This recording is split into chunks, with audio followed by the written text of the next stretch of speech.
अस्सलाम वालेकुम। मेरे हाथ में रियल एस्टेट मैनेजमेंट नजरी व अमली की बुक है जो कि हमने पढ़ने का एक सिलसिला शुरू किया है। आज मकसद किताब हम पढ़ेंगे।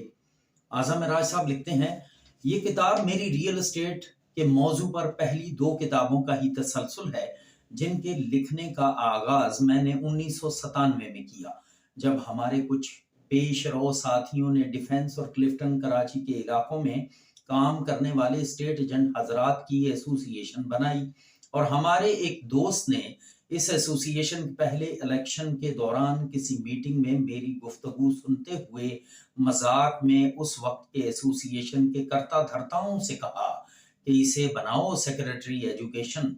इस तरह मैं एसोसिएशन की पहली मैनेजिंग कमेटी का बिला मुकाबला सेक्रेटरी एजुकेशन मुंतखब हो गया।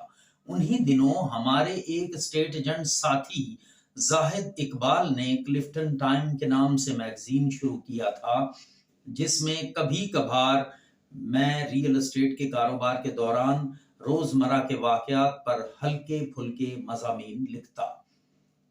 इन्हीं मज़ामीन को यकजा करके मैंने अपनी पहली किताब मैं तो स्टेट एजेंट हो गया 2005 में शाया की। इस किताब को ना सिर्फ स्टेट एजेंट साथियों ने सराहा बल्कि औरिया मकबूल जान, सज्जाद मीर, अकबर जैदी, मौजूदा डीन IBA जैसे लोगों ने इसे अपनी तहरीरों में अछूता मौजू करार देकर पाकिस्तानी मुआशरे के लिए मुफीद भी करार दिया। कर्नल इशफाक हुसैन साहब ने तो इस किताब पर अपने मजमून में लिखा कि मेरे इल्म के मुताबिक रियल एस्टेट के शोबे को मौजू बनाकर ये बरे सगीर की पहली अदबी किताब है। इस दौरान बतौर सेक्रेटरी एजुकेशन डेफक्लेरिया मैंने कई नए नए तजर्बे किए। मसलन पहली दफा रियल एस्टेट में पाकिस्तान की तारीख में पहली बार 19 अप्रैल 1998 को सेमिनार करवाया। इसके बाद मुतअद्दिद ट्रेनिंग वर्कशॉप, सेमिनार और एक प्राइवेट तालीमी इदारे के नुमाइंदे डॉक्टर सैयद नदीम अहमद साहब की मदद से MBA प्रोग्राम भी शुरू करवाया। ये भी अपनी नोयत का पहला ही काम था।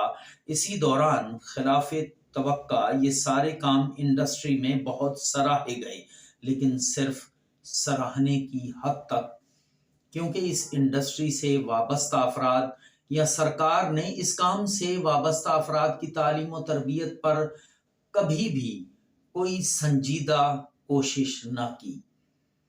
2013 में मैं तो स्टेट एजेंट हो गया का दूसरा एडिशन छपवाने का इरादा किया और इस सिलसिले में साजिद फजली साहब से राब्ता किया तो उन्होंने मशवरा दिया कि बजाय इस किताब का दूसरा एडिशन शाया किया जाए, इसको मजीद इजाफे के साथ कोई ऐसी किताब बनाई जाए जो अदबी से ज्यादा तदरीसी किताब के तौर पर इस्तेमाल हो, क्योंकि आज नहीं तो कल इस काम ने आखिरकार इतनी तरक्की करनी है कि ये मजमून पाकिस्तान के बिजनेस स्कूलों, कॉलेजों और यूनिवर्सिटियों में भी पढ़ाया जाना है। तो इस मौका पर ये रेफरेंस बुक हवाला जाती किताब के तौर पर काम आएगी। ये अलग बात है कि इसमें कितनी देर लगती है, चूंकि हमारी कौम जैसी तीसरी दुनिया की तरक्की पजीर कौमें ऐसे काम जिन्हें मेरे जैसे खुशगुमान या बेवकूफ समझते हैं कि ये आज करने वाले काम हैं, इन कामों को दहाइयों और सदियों बाद करती हैं। हम तो ठहरे खुशगुमान जैसे, लेकिन तर्ज़े कोहन पर अड़ने के इन इज्तमाई मुआशरती रवैयों से दिल बर्दाश्ता होकर मुआशरों के लिए उम्मीद सहर के ख्वाब देखने और इनकी तामीर के लिए जिंदगियां वक्फ करने वालों में से एक अहमद नदीम कासमी भी ये कहने पर मजबूर हो जाते हैं, सोचता हूँ मेरी मिट्टी कहाँ उड़ती होगी एक सदी बाद जब आएंगे जमाने मेरे। इस तरह ये सोचकर कि जब दहाइयों या सदियों बाद ऐसे कई जमाने आए तो मेरी मट्टी उड़ाने की बजाय कहीं से किताबी शक्ल में ये मवाद निकल आए और ऐसे अमली काम करने वालों के लिए मददगार साबित हो।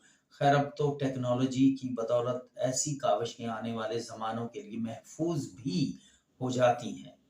اس طرح 2013 میں پاکستان میں ریئل اسٹیٹ کا کاروبار کے نام سے دوسری کتاب شائع ہوئی۔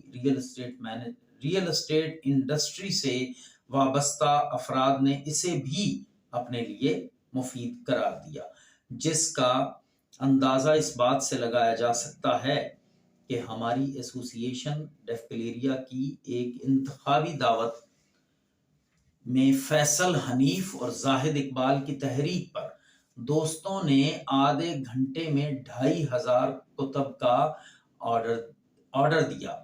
یہ علیحدہ بات ہے کہ ان دوستوں میں سے صرف شہزاد منیر صاحب نے ہی 1000 کتب خرید کر اس مارکیٹ میں نئے آنے والوں کو تحفتاً دی۔